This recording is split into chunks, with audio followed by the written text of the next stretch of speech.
Hey, what's up everybody, it's me Jordan and I'm back with another drawing video.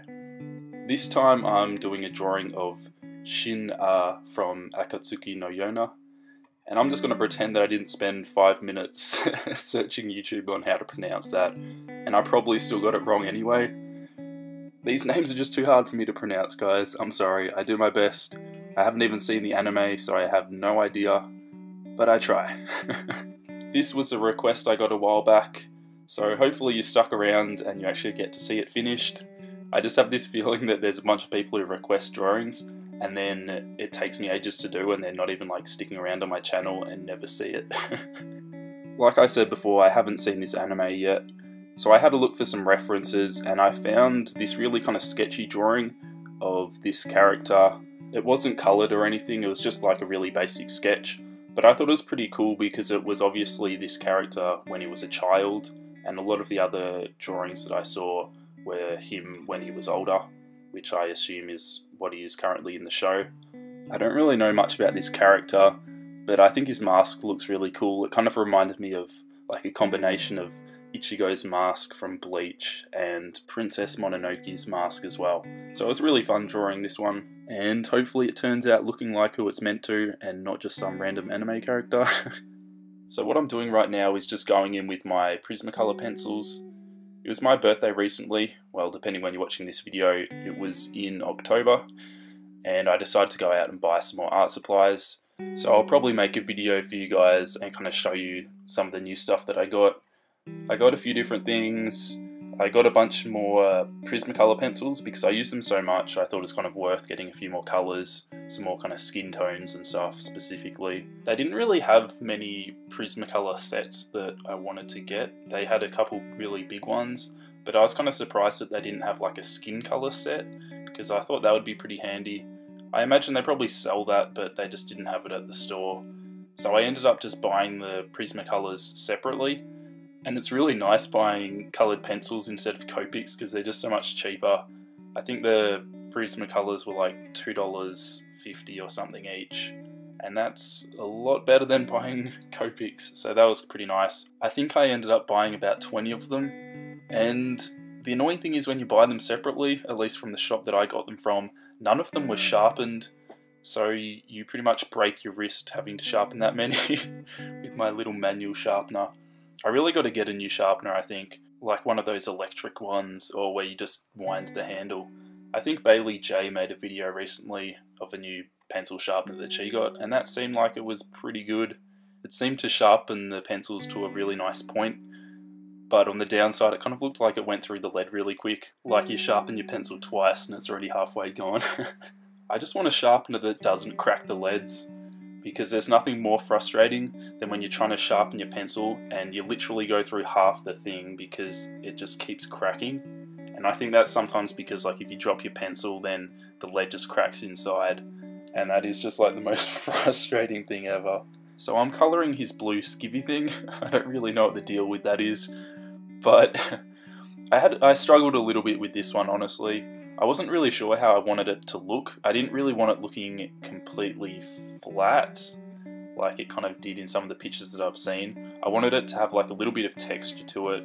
I didn't really have the right Copics which I wanted to use to get that same colour, because it's kind of got this distinctive blue colour, and I just didn't really have those colours, so I tried kind of darkening it with pencils and that kind of thing. Like I said before, I wanted it to have texture, so I kind of added like these dots and stuff on it, and it ended up kind of working.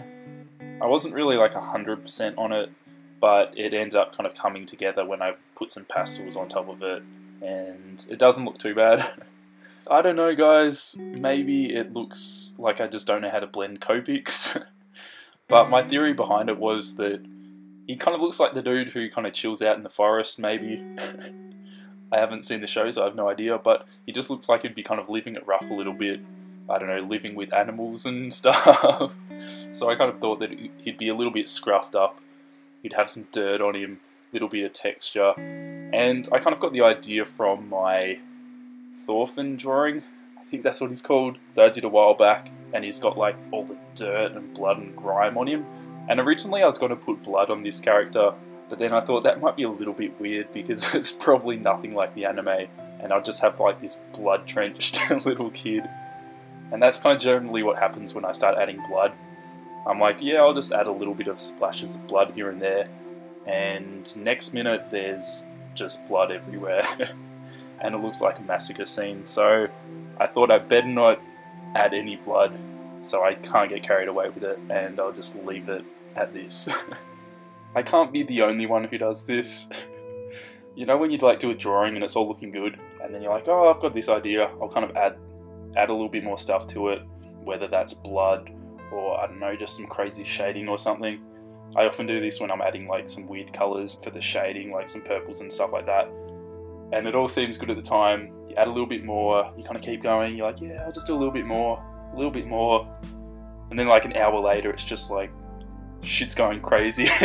You come back to your drawing like, holy shit, what have I done? I've completely ruined it. And that's one thing I like doing with my drawings. I kind of like to space it out over a period of time so I don't get like too carried away in the moment. Because often you'll find it seems like a really good idea at the time, and this kind of applies to a lot of things, not just drawing. But then when you actually kind of step back, take some perspective of the whole thing, you kind of realize that it's actually a stupid as idea and you should probably do things a little bit differently. So I like to do that with my drawing. Whenever I'm kind of thinking of what colours to use, I like to think about it for a bit, then kind of take a little bit of a break sometimes, then come back, and then you've got a little bit of a fresh perspective and you can kind of assess if that idea was such a good idea. But that's just something you kind of learn to judge for yourself. What I find really hilarious is looking back at some of my old art related stuff, whether that's drawing, or I've got this hilarious sculpture that I made, and I remember making it in class, and it's like this sculpture of this face, and it was meant to look like this really realistic face, and the character had like dreadlocks, and what it looks like is Voldemort crossed with like this Rastafarian hippie. It's just Voldemort with this dreadlocks, and it just looks so hideous. And at the time I thought it was so good, and I remember like making it during class, and I'd be like, oh, everyone's going to compliment me on this, about how good it is, I'm getting the texture so smooth, and it just looks like this Skeletor face, and it looks so bad.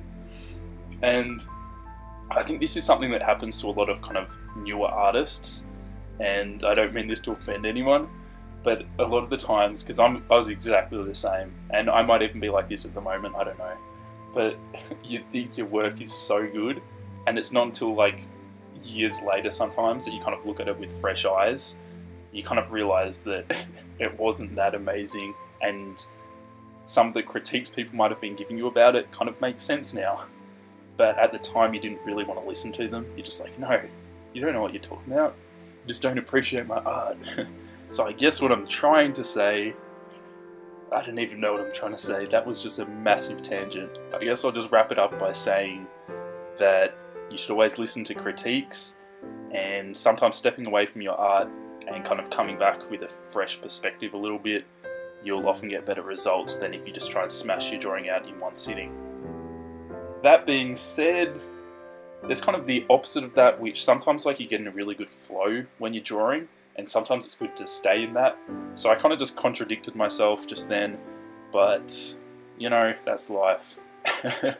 Massive contradiction. Okay, this video is kind of just gone off the rails at this stage. I think the reason why this has happened in this video is because I didn't really know what to talk about. I kind of try and talk a little bit about the process in each of these videos, but I just kind of felt like there wasn't really much to talk about for this. You can kind of see what I'm doing. There's no kind of like secret techniques in this.